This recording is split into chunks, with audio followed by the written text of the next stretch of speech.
One of the first things I did as part of my process of upgrading to Battleborn batteries was to remove the original battery tray that came with my Arctic Fox truck camper. The tray works okay, although when you have heavy batteries on it, it gets kind of wobbly and tippy when you slide the batteries out to check the fluid level. So when I had wet cell batteries in my truck camper, I actually had to take the batteries completely out to be able to access the very back cells in the battery in order to get the caps off to check the fluid. So that process just became a nuisance. So that's why in my previous truck camper I upgraded to AGMs. The other thing about the tray that I don't like is the amount of height that it adds in your battery compartment.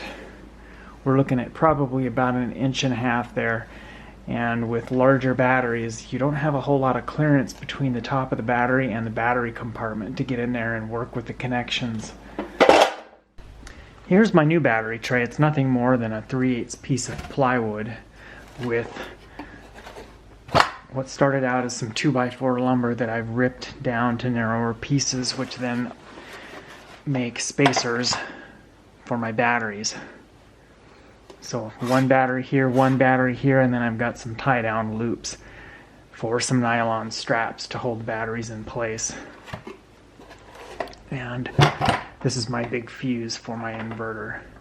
So I'll have one cable coming off of the battery connected to this side of the fuse, and then the main cable that supplies power to the inverter will connect here, and then also the other positive cables for the other loads will connect to directly to the positive posts on the battery bank. And here's the battery bay. Slide this in here at an angle, and it just drops down in place like that. I spent a little bit of time custom fitting these 2 pieces of plywood. You can see the saw cut right there. I did that just because that's all I had was 2 narrower pieces, so everything fits in there really tight. And then these 2x pieces of lumber are screwed to the plywood, and that's what holds the 2 pieces of plywood together. So this big cable back here, my 2-aught cable, that's my main feed for the inverter. We'll drop that down in place. And then we have a handful of other cables back there. This is my negative cable for the battery. This is a solar wire here.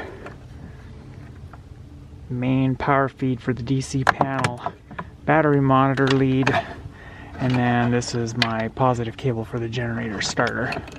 Easiest way I've found to make all your battery connections is start off by only installing your first battery. That way you've got easy access to get to the top of the batteries and make some of the cable connections. If you install both batteries, then you're fighting with trying to get access to the back battery because there's minimal space between the top of the battery and the battery box.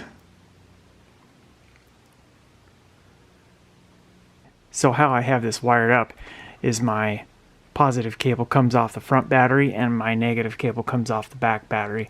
So the battery in the back there, big negative cable interconnects the two, and then my main feed goes into the camper to the shunt, and then all of my negative cables that were originally connected to the negative battery now are connected to the shunt because I also have a battery monitor installed in this rig.